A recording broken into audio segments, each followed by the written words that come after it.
Well, I think we'll get started then, and then we come back to this topic because I think it's worth coming back to. People would like to. So today I wanted to touch on policy and the employment picture because I think there's some fascinating stuff going on today. The questions that we're asking ourselves are, the big one with why are rates dropping while inflation signals are rising? And, we're now at 117 on the 10-year for the US. The Euro, German's 10-year rate is back down to minus 0.48. I think it got up to minus 0.1. Japan's still at 0. So we're in a really interesting time, and we have a lot of conflicting trends and data, whether it's the supply chain disruptions, the trends in demographics, which I want to talk about in more detail next week. But just to give you a sense, the demographic challenge is getting worse at a pretty dramatic rate.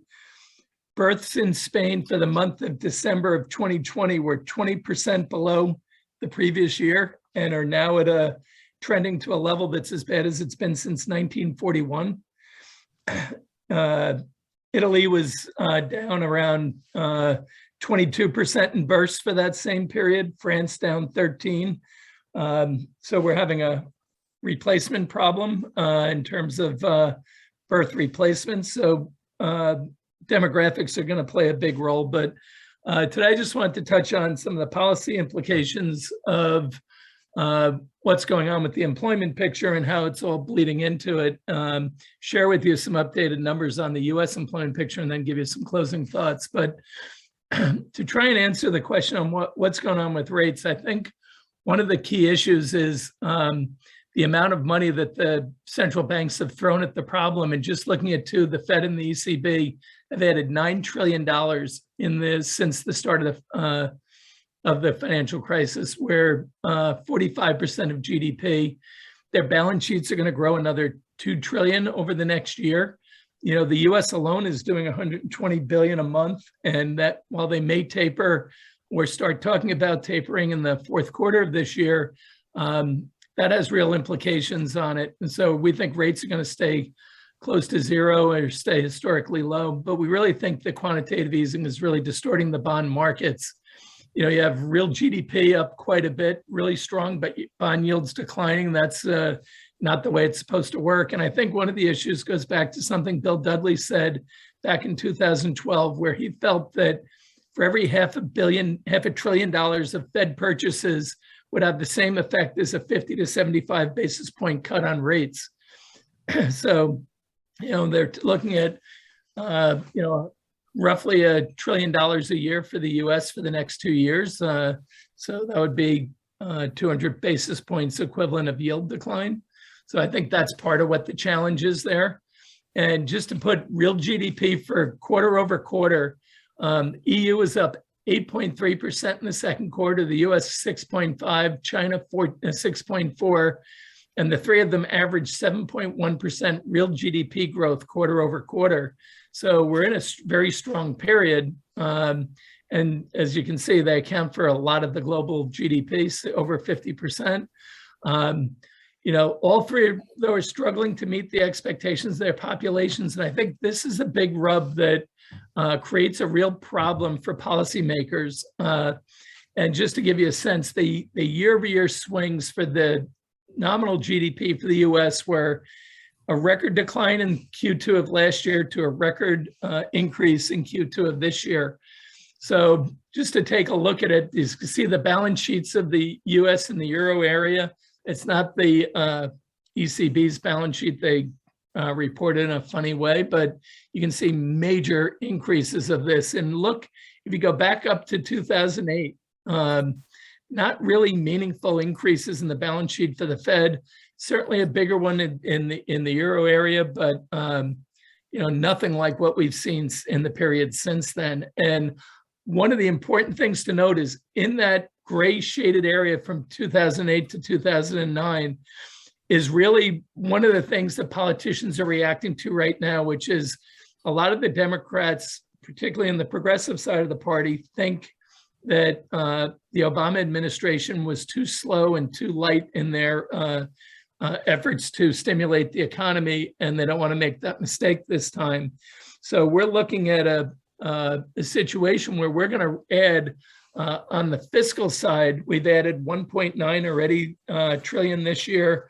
We're going to be looking at, with the bipartisan infrastructure bill, another $1 trillion, and then in reconciliation, potentially up to $3.5 trillion. So we're not taking the foot off the pedal here. So that has big implications.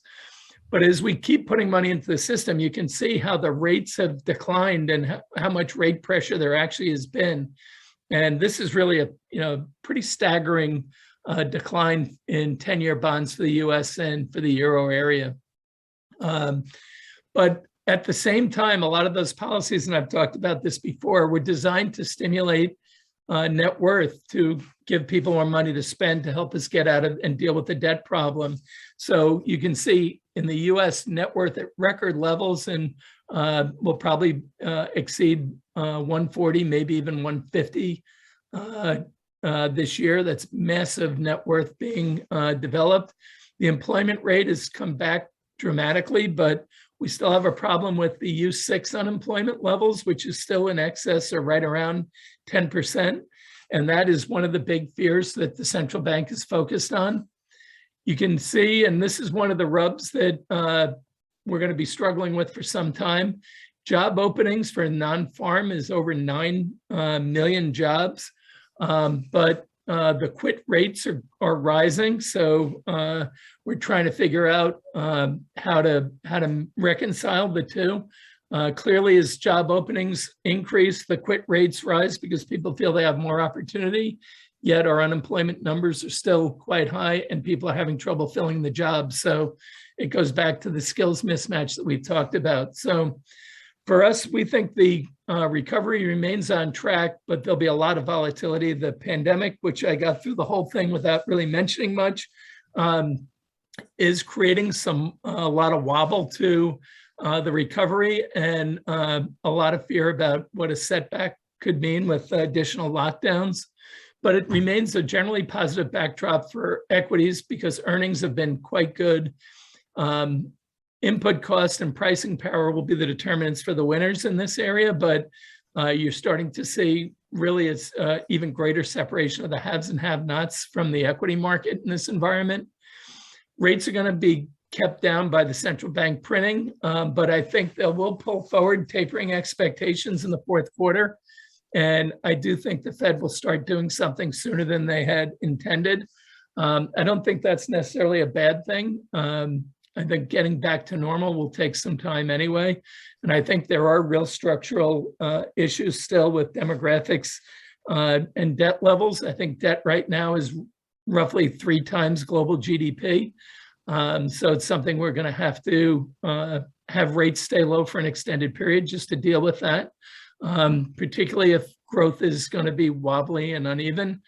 I think the other thing that, and we'll talk about this more next week with demographics, but I think immigration policies are not the ones that are being bipartisan or politicized by along party lines.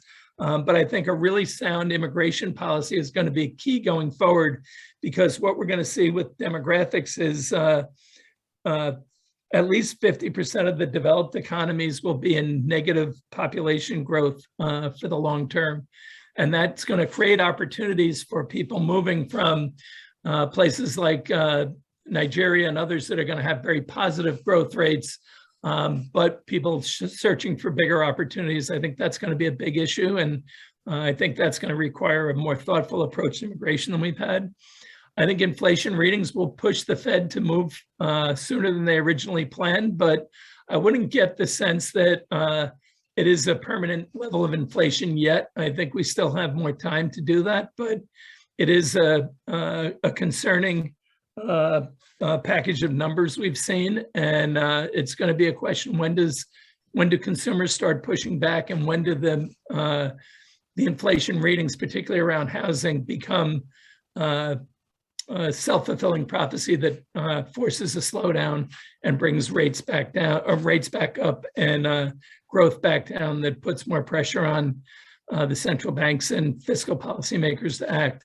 So we're going to have continued policy support, but it's the intended and unintended consequences that are going to play out, and going to have a lot more. But I think there's going to be a lot of pressure. And one of the areas that I think is going to really be interesting to see is the impact of inflationary pressures and stimulus on the midterm elections. Because if we run hot on inflation that pulls back and slows down the growth going into the midterms, what kind of position is that going to put a lot of the Democrats in terms of their control of the House and Senate? And what does that mean to the thin margins that they have and their overall agenda? And particularly for those more moderate Democrats, or those in states that are not Democratic strongholds, how do they navigate this this next period up to the midterms, where we're trying to push big agendas through and pretty significant changes to the historical agendas for the U.S. How do we push them through and get reelected, I think is going to be a big theme. So I'll stop there, and we can open it up to comments on this, or any of the back to Bitcoin, or any of the other discussions. So yeah, as always, thanks, Stephen. I'll put a plug in for next Tuesday. We're going to have one of my three musketeers back, Glenn Grossman, will be giving us a short update on the COVID situation. So if you all remember, Glenn was formerly at Novartis and has subsequently gone off on his own and hung up a consulting shingle. So you know, he's a little bit more deep into the weeds on things. So I'm really looking forward to what he has to say, because you know, the U.S. on a growth rate as far as cases is concerned is sort of leading the pack. Interestingly, you know, the UK has already had its peak and is on its way down. You know, other European countries are somewhat, you know, flatlining, you know, at the moment. So, you know, we're a little bit of a unique situation here, you know, at the moment. It's just, you know, sort of who's got the ball, and we've got the ball right now. But so definitely encourage y'all and spread the word that Glenn will be back, you know, next Tuesday following Stephen.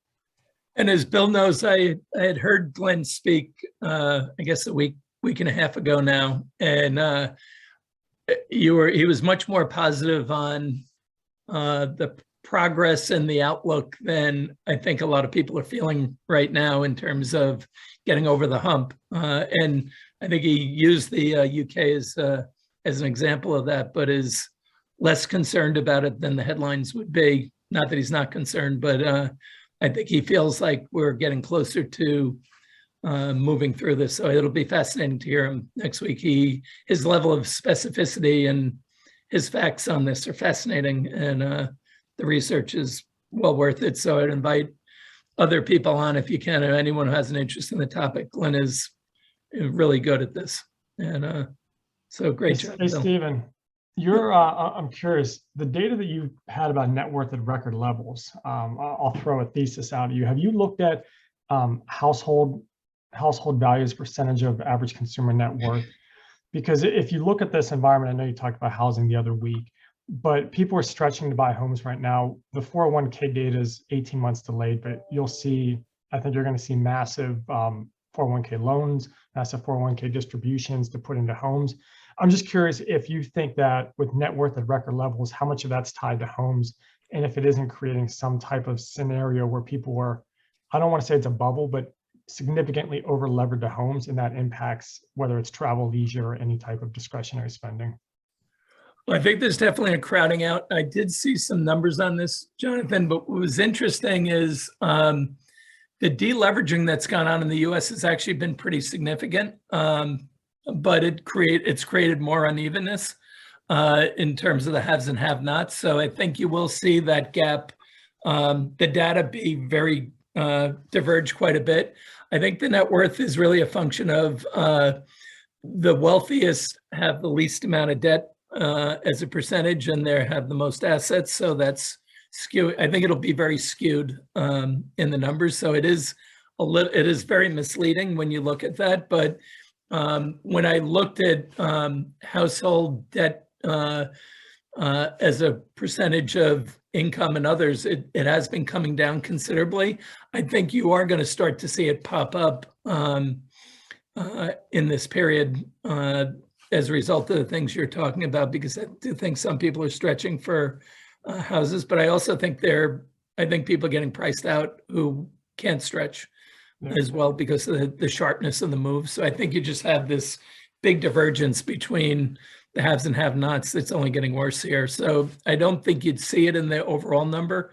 I think you really have to dig down. And I did Go granular. Yeah. Yeah, I did see some numbers from Ed Yardeni on that topic, and I'll see if I can incorporate that into next week. That's an Jonathan and Stephen, great point. I'd like to guide you guys to calculatedriskblog.com. Bill McBride, I don't know if you're familiar with him, but he's an economist who posts almost on a daily basis updated data, and he's got a very nice post, which I will copy and paste into the chat in a second, on the New York Fed second quarter total household debt data. So calculatedriskblog.com, highly recommended. Is It it just went to it. I don't go to this site, so appreciate that. Is it coming down on that? Do you see it? It's been coming up, but it a much lower. He doesn't map it out versus income, but we know that income is spiked up. I mean, he's got some nice charts there, particularly on the composition of the debt. For example, mortgage debt is about where it is at the height of the housing crisis or pre-housing crisis. So I think it's and also Bill McBride is excellent on housing data. He's a great source for all of that. You have the link, Andrew. Can you put it in chat? You're muted. And Housing debt's really interesting too. I just did an analysis of it, but it's consumer housing debt is still only 72% of total consumer liabilities, which if you go back to 2008, it peaked at 80%. And so the whole, I mean, to Stephen's point, and Andrew, as you were saying, you really have to dig deep into these numbers right now because the top level makes no sense. No, you're absolutely correct. yeah, and actually, if you go back to the financial crisis and look at where our GDP is versus where we were then, if housing debt has come down or stayed relatively constant, we are a much bigger economy than we were then. I think we've doubled in GDP since 2010, 2007. So, you have, if that is holding, that's actually a pretty good sign of a healthier consumer. But it is, when we say that, we're talking about the average, not the, it's like, if you're being in debt, matters who you own, not and how much. But anyway, I think that's an interesting area to look at. I think the other one is the whole demographic issue and what it means for policy in terms of immigration. I don't understand what people are looking at in Washington for that. There's so many better immigration policies, and there are many big countries that are not open to immigrants, which actually makes the ones who are more attractive. So I think that's a big opportunity that we're going to have to get right. Stephen, is there anything on the policy front? I mean, we've been going through this for 2 years now, trying to find a way to level the playing field. And it just seems like with all the talk, nothing's happening that's really going to address that other than things that are sort of emotionally charged. I mean, is there anything on the policy front that's looks like it may address any of these issues?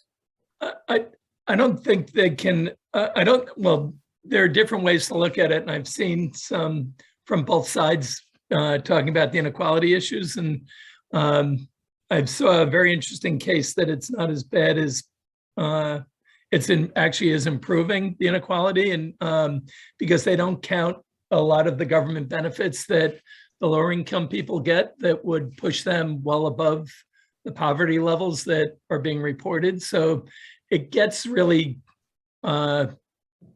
difficult to really understand what the right numbers are, but I'm not sure Washington is doing enough in that area. I think the infrastructure program is an important element to it. They're working on getting broadband into some important areas, but even in this bill, I saw something in one of the papers today that they were saying there's 2 million put in for some kind of pollination areas next to highways, which I'm sure was an important element for our nation's infrastructure program to get put in. But there is some fluff into this plan, but they do put, I think, 65 or 75 billion in for the grid upgrade, which helps a lot of people. I think they have 65 billion for broadband into rural areas that tend to be less well served. It's hard to say if there's one magic thing that's going to be the answer for what you're looking for, Duncan, or what we're all looking for. I just think we need to continue to create jobs the way we're creating them. And that is one of the interesting things is small businesses and S-corps and partnerships are actually growing at a pretty rapid rate. And that is an area for our economy that really helps level the playing field because it does create a lot of new opportunities and a lot of new winners. So I think I think immigration is a key element of it, getting that policy right, because we have immigrants who are big job creators. They tend to start up new businesses and take on new jobs and create new jobs. So I think that's an area that we have to get our policy better on. But I don't see any magic bullet coming out of Washington, Duncan, for that. Anyone have a different view? I'm just curious what happens to infrastructure if the Democrats don't hold the House? What do you think? I think that this program is going to go through. The bipartisan program should go through and they'll get that going. I think what happens next after you get this money out is really going to move towards more of the public-private partnerships. And that would mean that government and business have to have a better relationship than we're, I think, working on right now. I don't think you can vilify businesses and have them be a part of the solution very easily. So I think we have to get a better touch on the relationship between government and business to get the best outcome.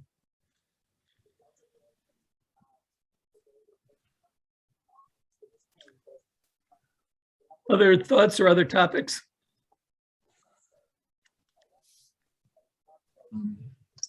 This is Richard. Could I ask something quick? Please. It is completely off topic, but I'm interested in your opinion. I heard Mr. Langone speaking to, I'm trying to remember which senator it was, Elizabeth suggesting Elizabeth Warren. Yeah, if you saw that. Yeah.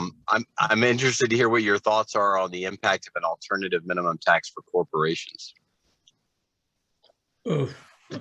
I would actually defer that one to one of the tax guys that tend to jump on these calls from time to time. If anyone joined, I don't know. I think if we continue to make things more complicated, we'll continue to have a hard time collecting and have lower outcomes. But I'm into simplicity for taxes, not more complexity. And the bill, the infrastructure bill, that the bipartisan one is over 2,700 pages, I believe. So, I'm not sure what we're up to on the tax code, but I don't think adding to it's going to help. Trump's reform was 3,800 pages.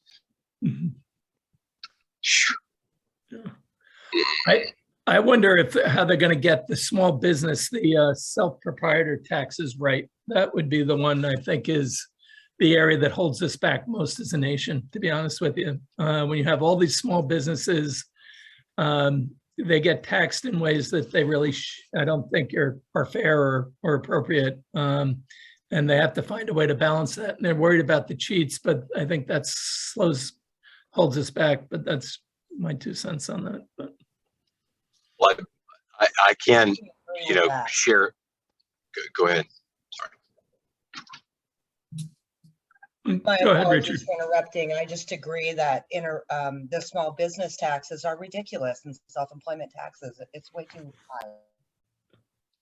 It's why people come here too, to create businesses and get opportunities from other places. And just look at all the, the IPOs and the SPACs that have done, and how many of them are done through immigrants coming in and finding a better life. And we have to make it better and easier to do than we are. It's my take. Richard, you had something you wanted to add?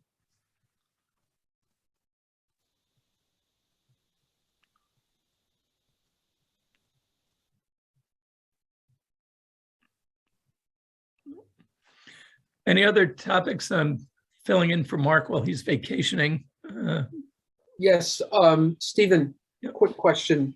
You mentioned that the Spanish birth rate is the worst that it's been since 1941. Europe has for a long time and had birth rate problems. Why, what is the reason for that for Spain since 1941? Any thoughts on that demographic? Oh, I think it's the cumulative effect of a really difficult 15 years, and that's being kind. But from the great financial crisis forward, that nation has been struggling. I think in general they've had, when you have economic problems, you either go one of two ways, right? You either have lots of kids or you have very few. And I think they're going with the very few choice. But I think the pandemic and the wear and tear of the pandemic has really challenged, families and people to move forward and bring people into the world right now. And I think that's a big issue for them. But as I said, it wasn't just them. Their birth rate's down. Italy was down 22%, and France was down 13% during the period.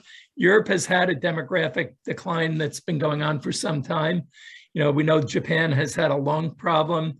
I think a lot of what China's trying to do is to make child raising more affordable with their attack on the for-profit education and the like. Even the thing with Tencent today is really about controlling the message, but also getting kids to have more time to study and follow what they're doing. So I think it's a really interesting time in the global economy right now. And I think demographics gets overlooked because you can't affect change quickly, but we just saw a pandemic affect change pretty quickly by dropping that. The question is, do we get back to a more normal birth rate anytime soon? And the trends don't look like it. So I think that's going to push the immigration policies to be more aggressive, which has real implications for governments who aren't open to it. And that was one of the things that really hurt Angela Merkel when she was so aggressive with the immigration policy out of Syria.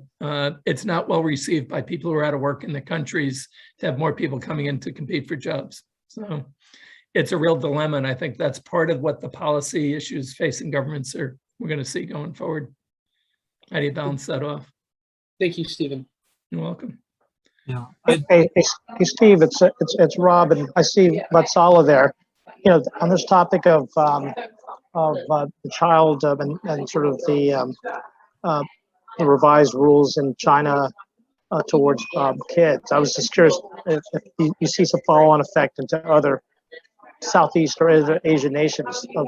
This is sort of developing some competing themes of greater families, larger families, consumer class type things. I don't know what's all from Malaysia. You have a thought on that? Rob, I think the China situation is a bit unique, and we don't see that here in Malaysia.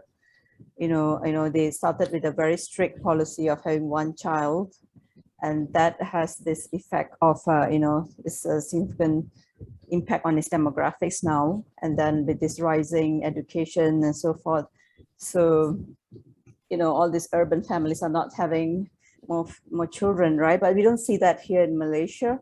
Although education, there is also a gap, but to answer your question, we don't really see. I mean, there are families here. We still have 2 or 3 children per family. So yeah. Yeah, Rob, I do think the China situation is unique because of they were trying to, when you command and control economy, when you do it with children, you forget that it takes a long time to get another generation back. So it really is an issue that I think is more unique to China. I think their one-child policy. I think Europe, though, has had this issue going on for some time. The U.S. has also had declining birth rates for some time. So it really is an issue. But I think economic hardship for nations has really been part of it. I just think the cost of education, the cost of healthcare and raising children is an element.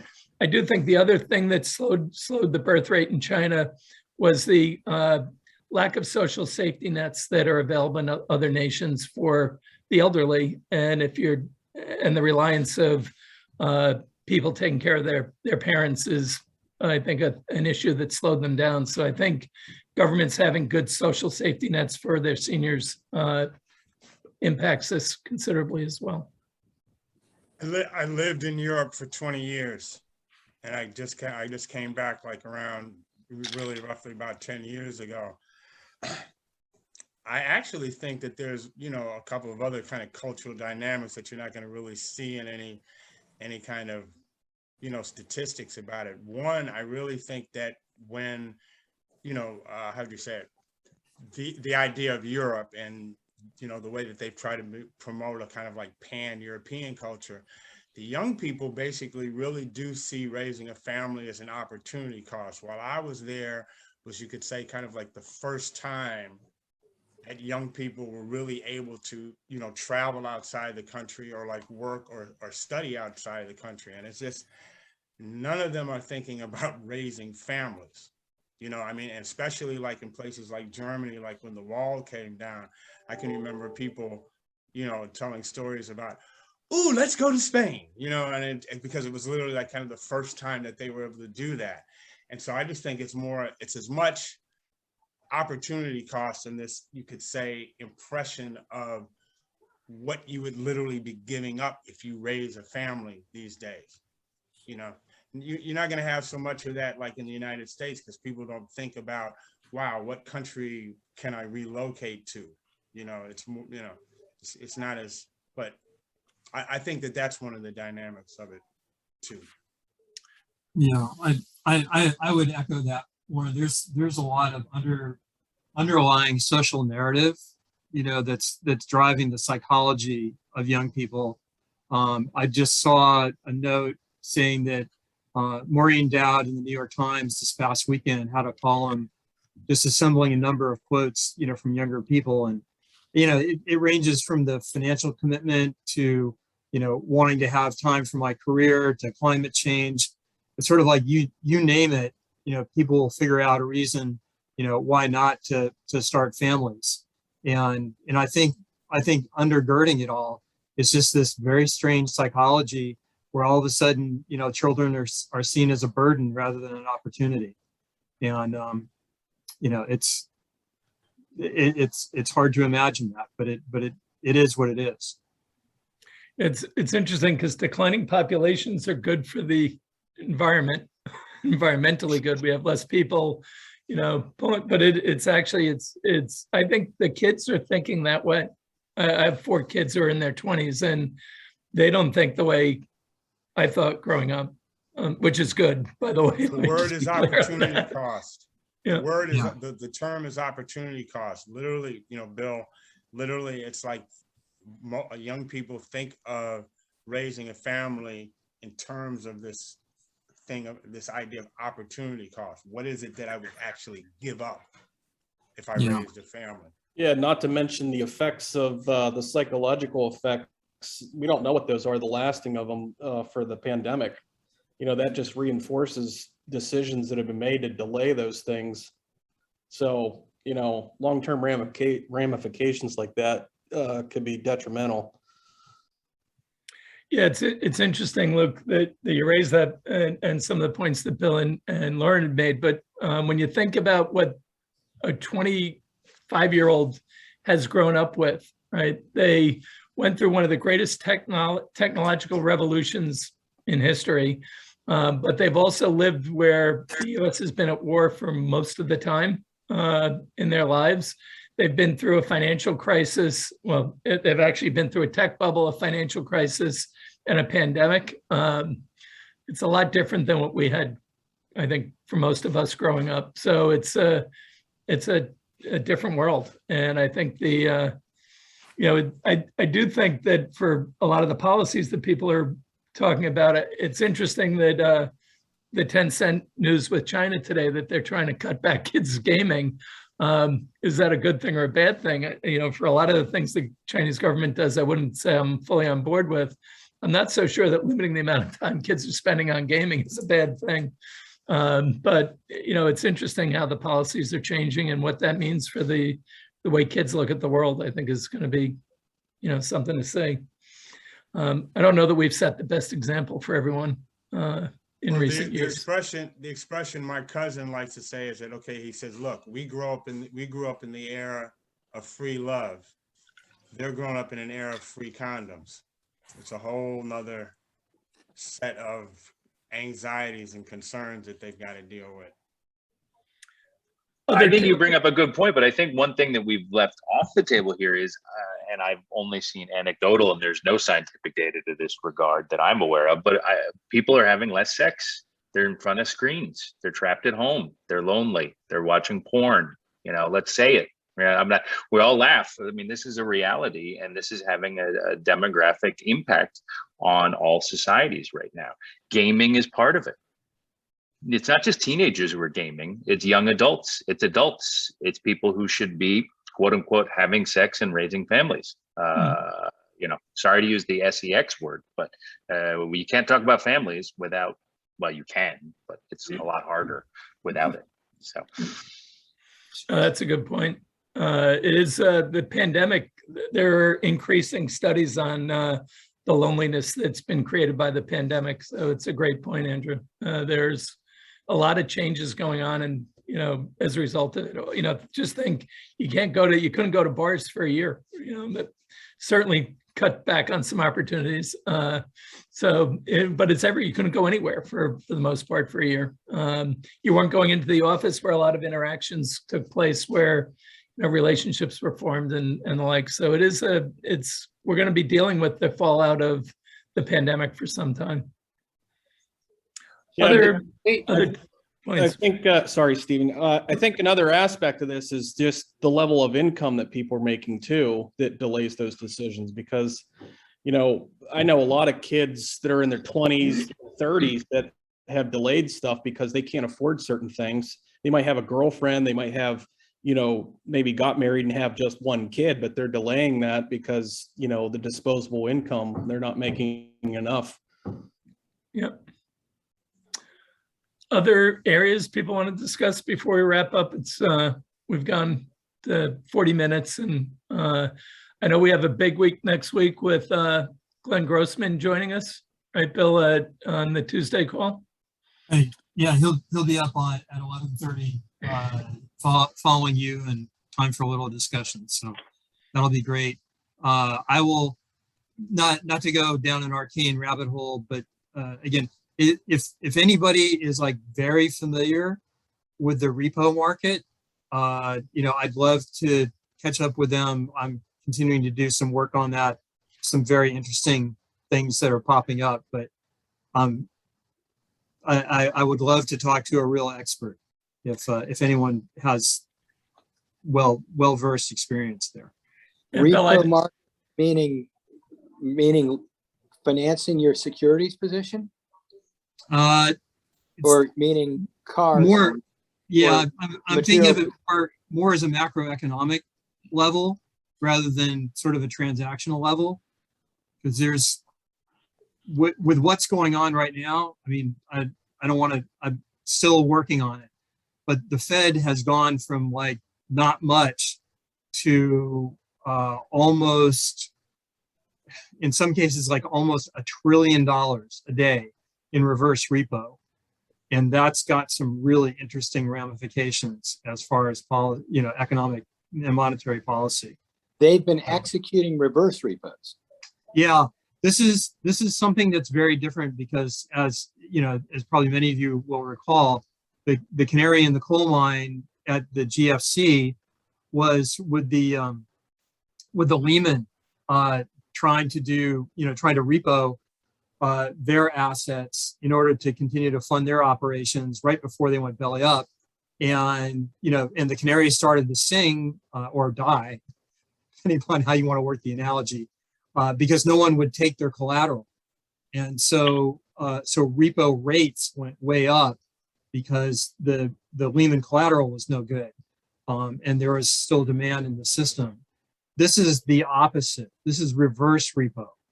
And there's a whole chain of events that's going on right now that's very interesting and it's one of the reasons why I think bond rates, I've been trying to figure out, like, why are bonds going down? I think some of the dynamics in the reverse repo market are driving that. Well, let's talk offline about that. I used to be in the business, but it's been a while. Okay.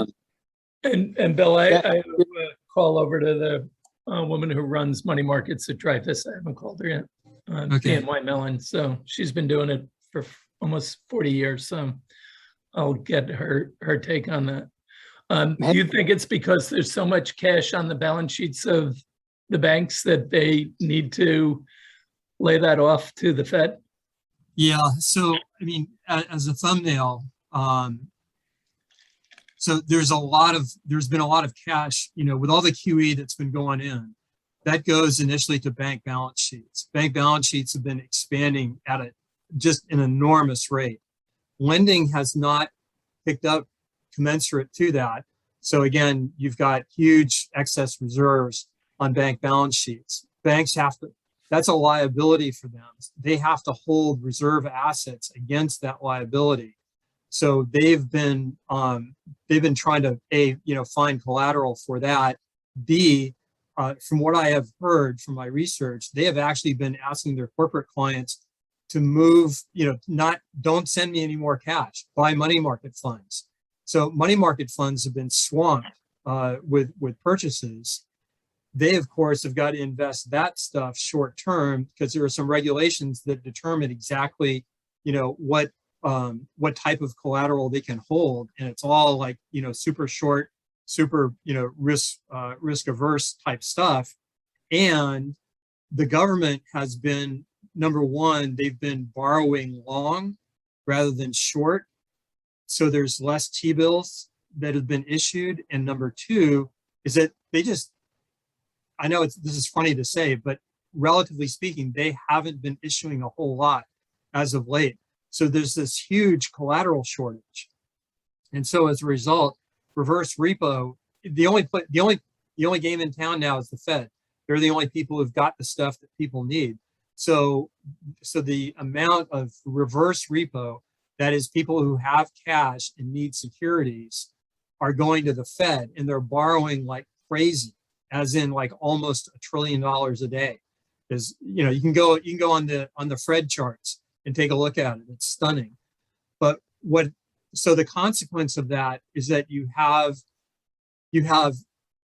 entities that have cash that need securities. So the government is trading securities for cash. How do you drain liquidity from the financial system? You take cash out of it. And this is like at an amazing rate.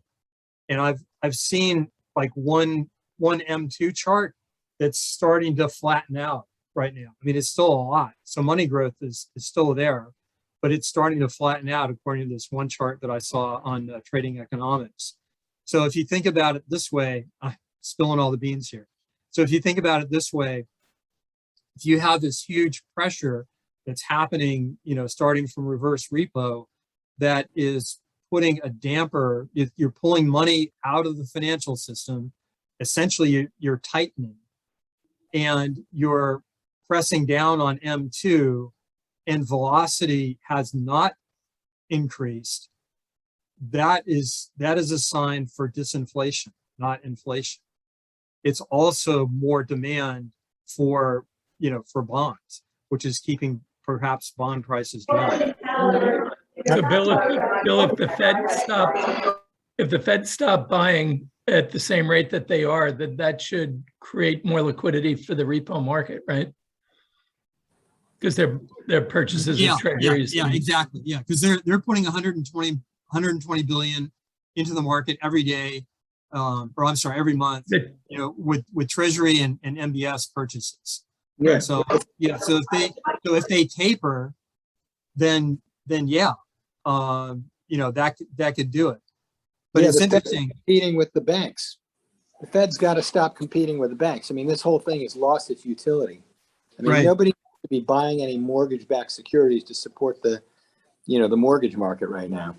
Yeah. Kevin Warsh came out with this like 6 months, 9 months ago, and a lot of people were surprised that the Fed in their discussions haven't sort of acknowledged that.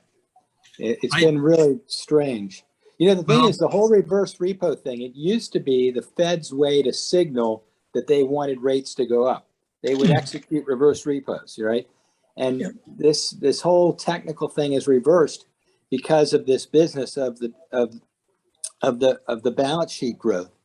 And so I don't know, maybe I think you were alluding to this, Stephen, but you know, getting on with this tapering thing would be pretty healthy all around. And the other thing I wonder, and this is maybe I'm getting too far afield, it may be peanuts, but you know, we've talked about this lack of viable fixed income investments for people to actually earn a return on their fixed income.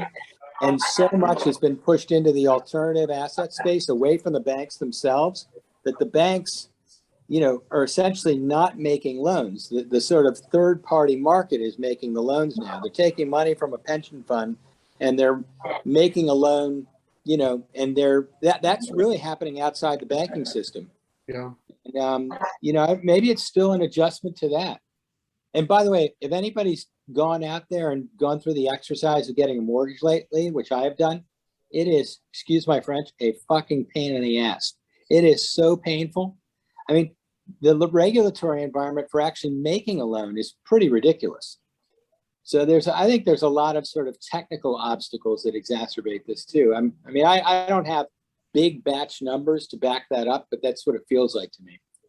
You know, there's sorry, go ahead. Go ahead, Andrew. No. Oh, I was going to say that we're living in the shadow of Dodd-Frank right now.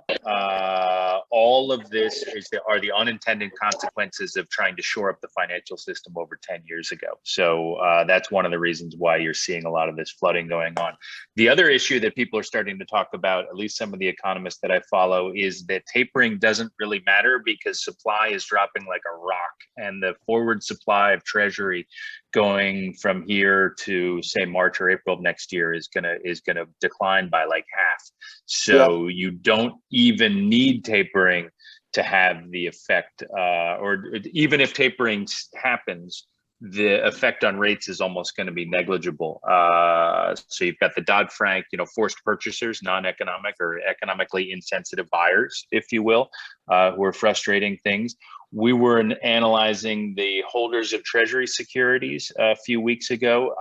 Since before the pandemic, the amount of Treasuries bought by non-sovereign, non-central banks here in America, i.e. domestic purchasers, is something like $2 trillion.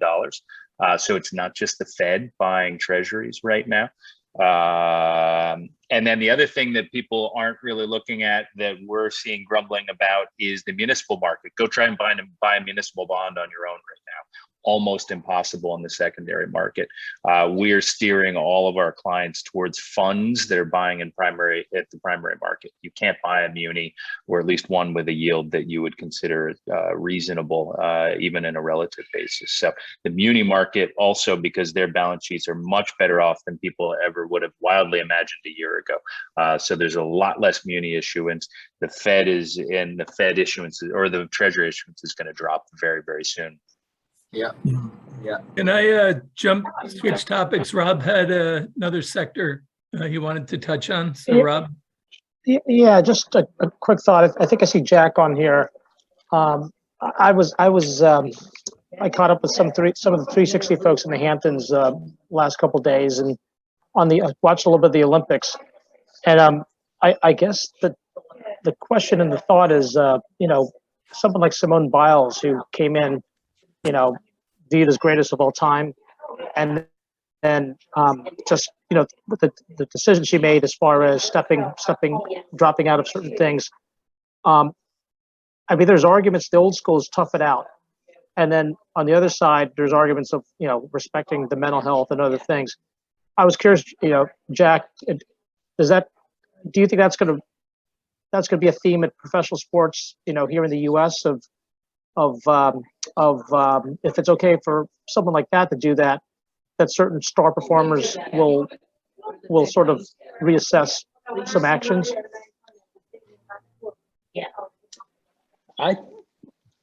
I think it'll pass and be an isolated event. Although there's a contrary argument to what I just said, which you would root in what's called the recently emerged contemporary thinking. I mean, psychiatrists, psychologists are suddenly in the forefront more than before. Clinics are overloaded. So there's an awful lot of conversation about mental health, which of course then gives rise to people beginning to think about their own mental health rather than take it for granted. So you could argue that we're living through a change in our consciousness or sensitivity to mental issues. As to pro athletes, I think they're so driven to win, for the most part, that this won't carry over from Simone to others. And I would pose the question, are there any other examples? In the reverse, Joey Votto just set a couple of big records as a home run hitter for the Cincinnati Reds, and his explanation was, I just decided to start to think differently. I decided that I was going to hit a home run every time. Well, that's a novel notion in and of itself.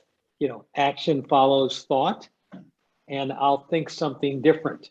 So, net, having not thought deeply about it, I will confess, I don't think it'll carry over because of the nature of the rough and tough, go-get-em people that are in most professional sports.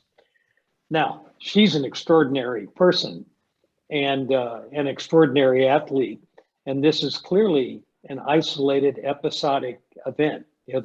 She, I gather, has no history of bowing in and out of the action. So anyway, that's my view.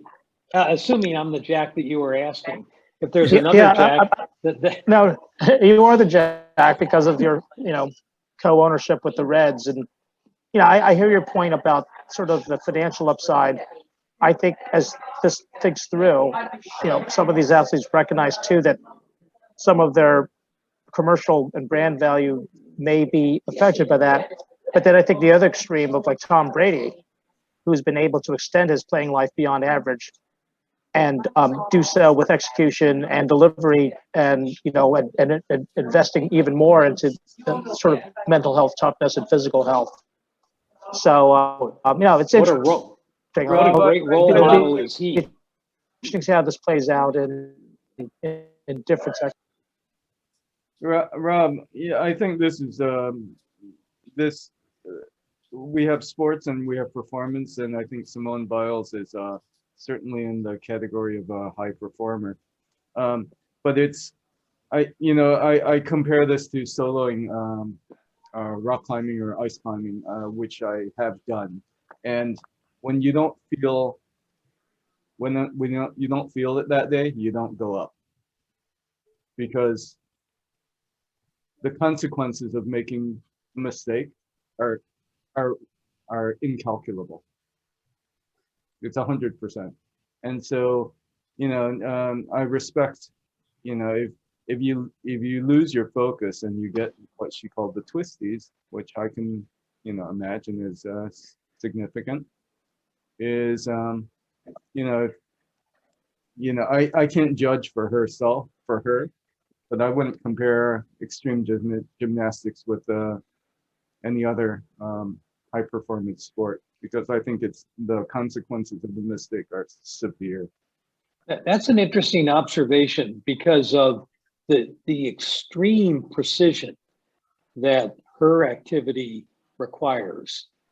Unbelievable, what's involved on a bar or a beam is just mind-boggling and clearly different. And so you're right. If somebody just doesn't feel it, twisty or whatever else the rest of us feel when we're not normal, you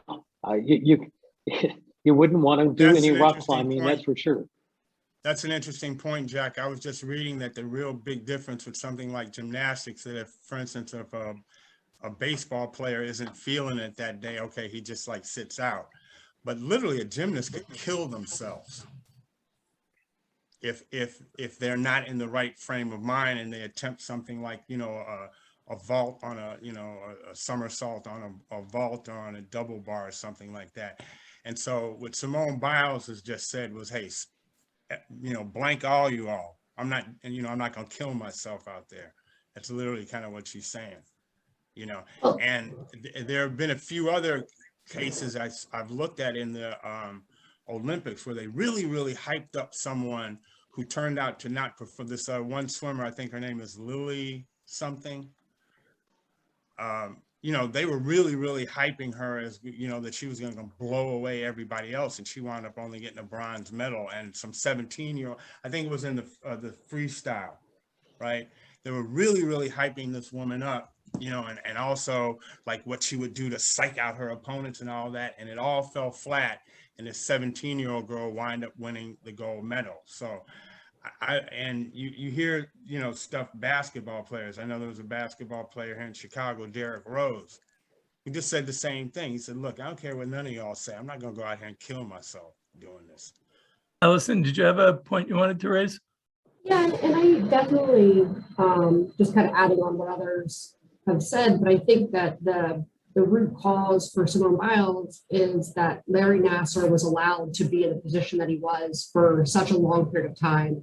I believe that she said that she didn't recognize it at first, but she had been abused.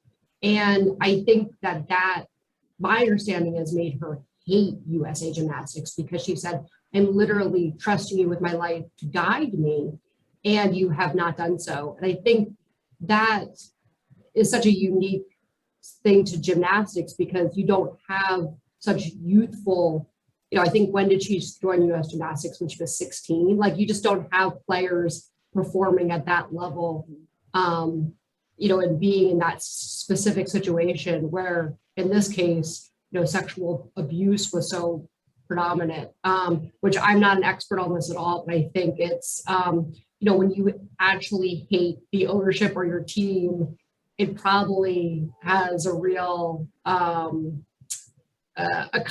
could imagine inner conflict. And so I think it's, like many things in business, and I work for a venture capital firm, but it's like comes from the top down in evaluating. And so, I think that this is, again, that, plaguing the specific issues that took place, which is just, why management is so important, is my understanding of the scenario. And again, I'm not probably as deep of an expert as many on this call, but it's just a real shame that, the level that organization was just mismanaged and organized and put so many young women and really kids in harm's way. That was a tragedy, what he got away with, and you have to take that into account for how she performed. Anything she's done since then is just amazing. I actually happen to have worked with John Neighbor, the former Olympic swimmer, I think he's still the head of the Olympic Alumni Association. And if I can, I'll reach out to him and see if I can have him join one of the calls to share his insights into that kind of a pressure performing in an Olympics. It's a little bit different than even, when we're comparing it to team sports like Tom Brady and the like. Usually they have another season to come back to. This is your whole life for what usually is one opportunity, and that's it. So it's a little. I think it's a little different in that respect too for a lot of these Olympic athletes. But let's see what we can if we can get some more. This is an important topic. It goes to the mental health issues that we've talked about on these calls before, and I know there's a lot of work. And in a couple of weeks, we're going to hear from Mitzi Perdue on human trafficking, and another important area to talk about. So that's part of what's great about this community is it's not just about, what we can do with money. It's how we do well with the money. So really important. I don't have anything else. If we're right around noon, so we can shut this down, and thank you guys for all your help. Next week, as Bill mentioned, we do have Glenn Grossman coming on for an update on the Delta variants and pandemic. And then on the 19th, there'll be a discussion with Mitzi Perdue. That's a Thursday on human trafficking. So important topics coming up. And lastly, for Mark, I'll get the plug in for the Midwest trip and the breakout groups for that. So let's keep that going. And that's going to be a great program. And thanks to Lauren and Jack and so many people who are doing such a great job pulling that together. And Jack, we'll keep our fingers crossed for the wild card or better for the good guys in red. Listen, as I said earlier, notwithstanding whatever is your favorite team, just whisper it quietly to yourself. Go Reds. And then we'll get an update on the new stadium might too, as well, Jack. because the Cubs just traded Anthony Rizzo, so I could really care less about what the Cubs are doing anymore. Well, They traded what all a heartbreak. There's a great guy who made an impact on the Chicago community, not to mention the team. And what a shame that pro sports. Yeah. Yeah, Anthony Rizzo hit a home run for his first day as a Yankee. He hit a home run, right? Yankees need him. Well, listen, thank you all for joining today and for participating. It was really, really good discussion on a lot of different topics. So thank you all. And we'll circle back next week, but feel free to join on Inessa. Is it tomorrow? One of the next prep calls for the Midwest tour? Oh, I think we will start next week. Tomorrow we'll have group events meetups, just like we usually do. So the new schedule is starting from the next week. Okay, great. Mark, enjoy your vacation if you're still on. If you're not, then you already are, so don't worry about it. And thank you all for joining, and appreciate all your participation today. Have a great day. Thanks, Steve. Thanks, Stephen. Bye-bye. Yes, all.